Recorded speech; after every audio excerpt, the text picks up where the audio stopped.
think Monty is going to explain to us why we all love horror. Yes. Thank you, Mr. Pierce. Right on.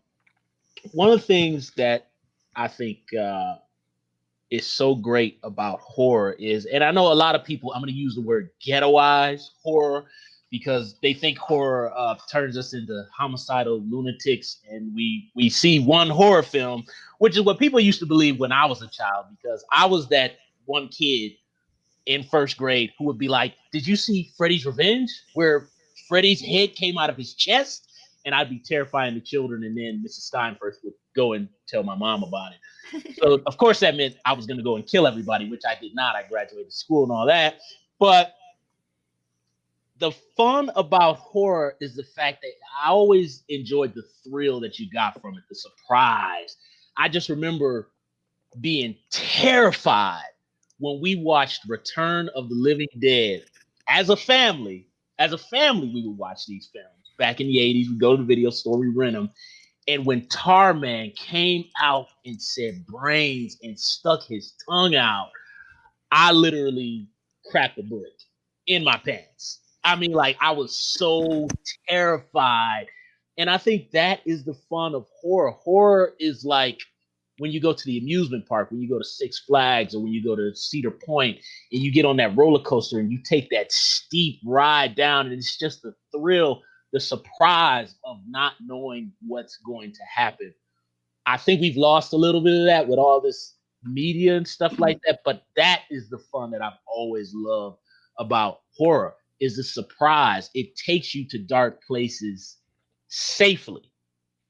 You know, it's not like when you go there for real. So it's like you can watch Silence of the Lambs and you can feel what it would feel like to be an FBI profiler, or kind of sort of what it would be like to be a trainee interviewing a serial killer.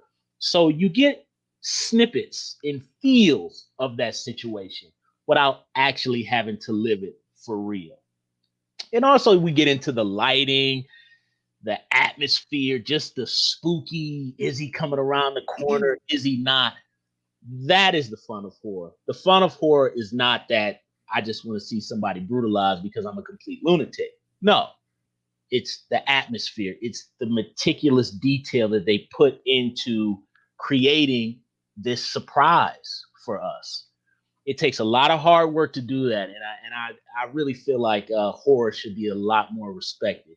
Yes, stuff like Final Exam, I'll pick on that a little bit, is garbage, and I watch it again, like I do all the time, even though it's trash.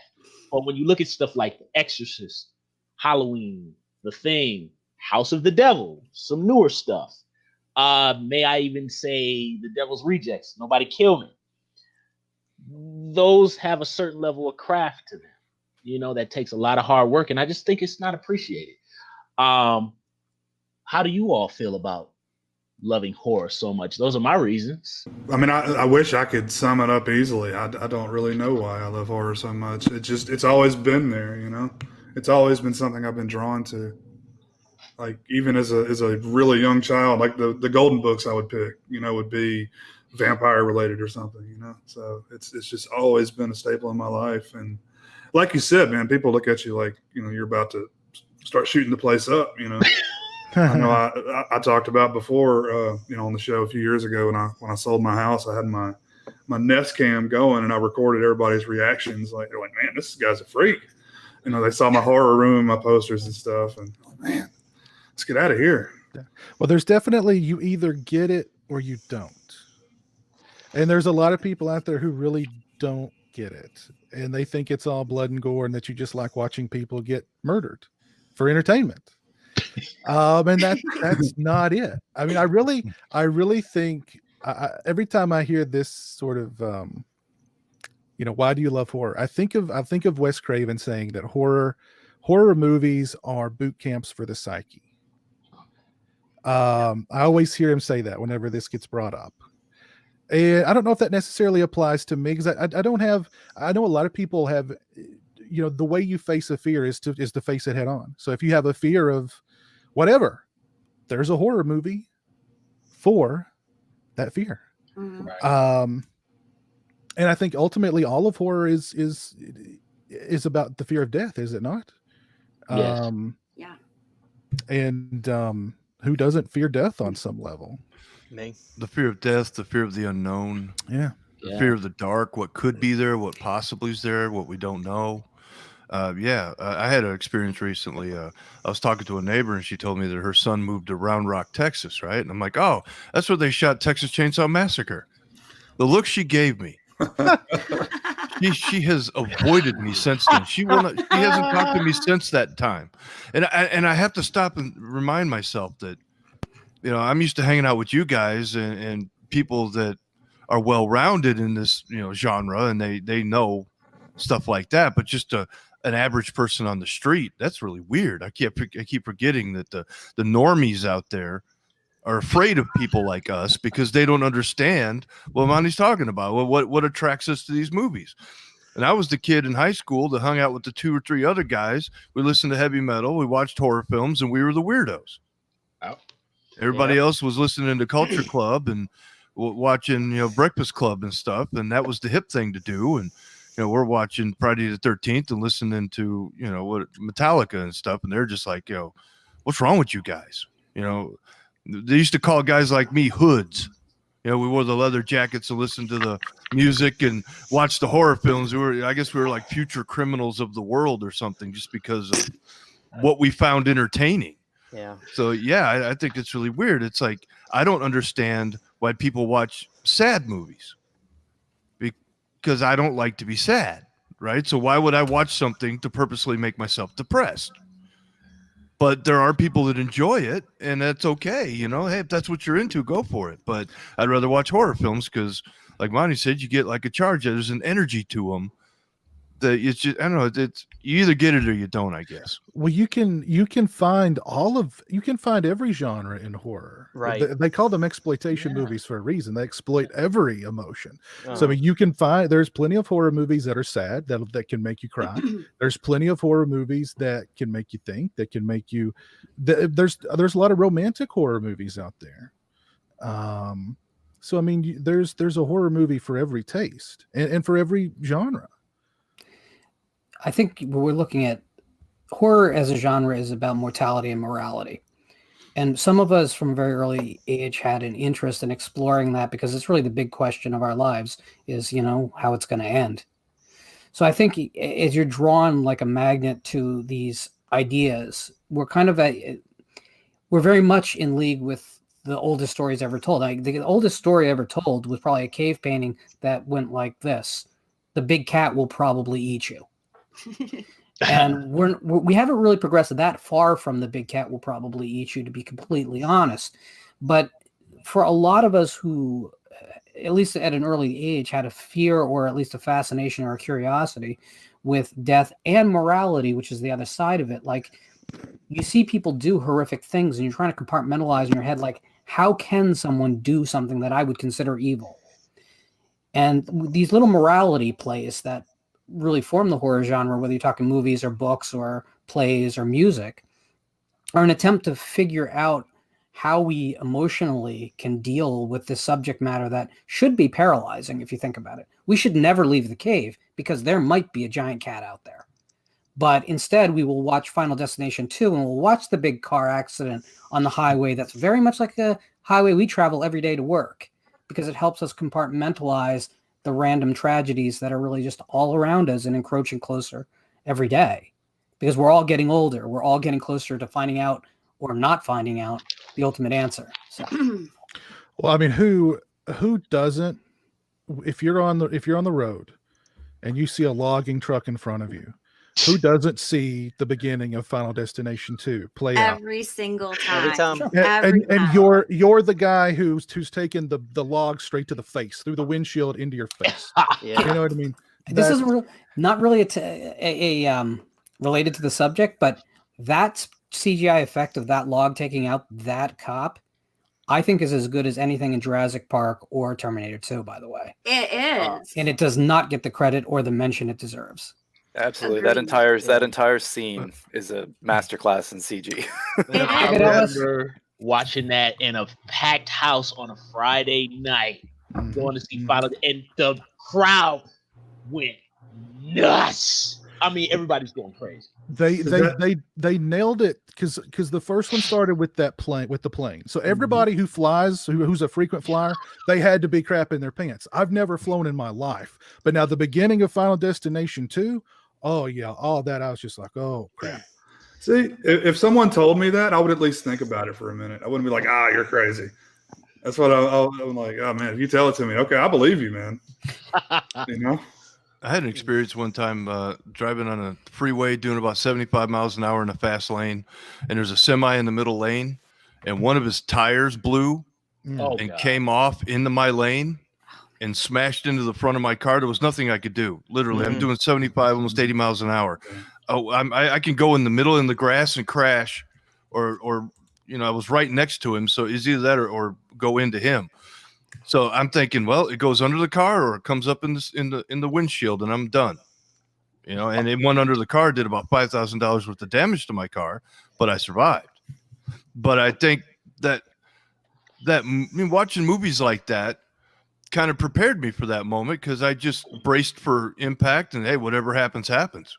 That's what I was just going to say is I think some of us, I tend to, my favorite thing about watching movies, and this doesn't just apply to horror, it applies to all storytelling. I like to learn, I like to learn what the moral is or what the message is in a story. And I think a lot of times with horror, I use it as like a risk assessment, because because I've had some horrible things happen in my lifetime, and I've been through a lot of things. So for me, it almost felt like a therapy, to watch something scary. I can't say it's all about that though, because if I go back, I can go all the way back to when I was a little girl, like 3 years old, and begging my mom to constantly read me Sleeping Beauty from the Grimm's Fairy Tales book, which is the darker version. And so I always gravitated towards the dark, the horror, the scarier stuff, even though I looked the part of the peppy cheerleader, and I even played that part, but I also had a little Laura Palmer in me too, where, I was wearing my cheerleading uniform to parties after the game and drinking beer in my uniform and breaking all the rules. So I feel like I gravitate towards horror because I gravitate towards things that are a little bit risky and a little bit darker than what most people enjoy. And to quote David Lynch, I like to look into the dark and see what's there, so I know what to look for. Yeah, I kind of felt like those movies prepared me for that moment. I didn't panic. I didn't freak out. I didn't crash. I mean, I saw it about to happen. I looked for options. There were no options. It was just keep the car on the road and brace for impact. And I wasn't scared. It's like the one of those Final Destination movies where the roller coaster comes off the track. I live in Central Florida, so I go to, used to go anyway, and I will be going back again to the parks that have the roller coasters. And every time I get on one, that movie pops into my head. I go, this could be my last ride, but it's been a good life. I got nothing to complain about. If I'm going to go out, it might as well be fun. I think I use that as an example that I knew everyone could wrap their arms around. But this year there was a film called The Relic, which is my favorite film of this year. And that film is about the end of life, and it is about dementia, and it is about very real horrors that we'll all be facing. So I think it's fascinating that this genre can prepare us for kind of everything from real life road accidents to something we're definitely all going to face if we live long enough, and everything in between. In that respect, I think the horror genre needs a lot more respect, because no other genre of dramatic entertainment is really doing this hard work at all. So I just don't understand how we can't get a little bit more respect for the genre that's actually talking about the stuff that's ultimately going to be most important to us. Right. I always tell you, these movies will desensitize you to violence, and they'll turn you into a freak. No. If anything, they desensitize you to fear. Yeah. And like Pizzow said, you watch these movies, and it helps you deal with that fear, so that when you're in that situation, it's like you already know how to react because you've already dealt with that fear and you don't get paralyzed by it. Yeah. So we're not just watching movies; we're training. We're trained. Yeah. Exactly. I was gonna say, oh, I'm sorry, Justin. Were you gonna go? I was just going to say, for me also too. I mean, a horror movie has the best opportunity to entertain, has the highest potential of entertaining me than any other film, I think. So there's just that too. Yeah. And also too, horror is. And one thing I got into a butt with my best friend about this topic is talking about movie theaters ending because the Regals in the area are going away or whatever. Doesn't matter because I got AMC's by my house. But the thing is, watching horror in a room full of people, you cannot beat the kick of that. The kick of, okay, I'll go way back. Going to see Halloween, The Curse of Michael Myers on a Friday night. And believe it or not, it was actually sold out. Hard to believe. They gave those seats away. Yes, they did, Christian. It was sold out that night. The crowd was drunk. I'll tell you guys about a wonderful one-liner that a articulate gentleman said. But anyway, everybody was hooping and hollering. I mean, that first kill when he took the nurse to the spike, the whole room was like, oh! And don't get me wrong, when the movie was over, everybody booed and they hated it. But the moments that the Miramax people put in, people were going nuts. And that's a fond memory for me. And I attach that to Curse of Michael Myers, is that celebratorial. It's like being in a tiger eating someone. It's like, I love it. But I'm going to tell you guys real quick. So anyway, when Michael's choking Kara and he body slams her on the table, this was the mid-'90s and I was a Clevelander. So Albert Bell was playing for the Indians back then and he was doing a whole lot of crazy stuff. A gentleman stood up and he had on a skull cap that looked like he came out of a Snoop Dogg video. He stood up in the middle of the room and he said he was swinging that bitch like Albert Bell. And then he sat back down. And I was like, wow, that's very articulate of him. And the whole room laughed. I was like, geez. Okay, but you only get that in a horror film. You don't go see a Meryl Streep movie and somebody would stand up and say something like that. So, that's the fun part about horror. It's crazy. There just aren't really big public votes during screenings of Sophie's Choice, Exactly. I wish. My favorite memory, Monty, that reminds me. I know I'm younger, but one of my favorite memories was seeing The Strangers in the theater, and people were legit getting up and because I had never seen a movie like The Strangers up until that point. I had never seen a movie that was so realistic-like and quiet, and you would see the killers in the background, and there were people getting up and running out of the theater. That was one of my favorite theater memories ever. I don't think it's ever been matched, ever. You never hear an audience member in like a romantic comedy go, buy her the dress. You never hear that. But you'll hear somebody in a horror movie go, don't run upstairs, you dumb bitch. What you doing? Yeah. So I mean, kiss him, you dummy. You don't hear that. Well, that's what I said. But it's funny how the audience genuinely roots most of the time for the characters.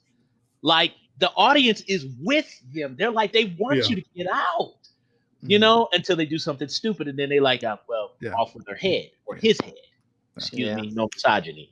But that's the fun part of it. And I think I like the part, Justin, about facing your fears is what I really like. I remember being terrified by the TV movie It. Yes, that was scary back in the day, folks. It was. Now it's funny. But I remember when the kids defeated Tim Curry, I felt so empowered as a kid because I was the same age as those kids when that movie came out. And I felt like, yes, I can beat it. But then at night I was scared again thinking about Tim Curry, but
punished.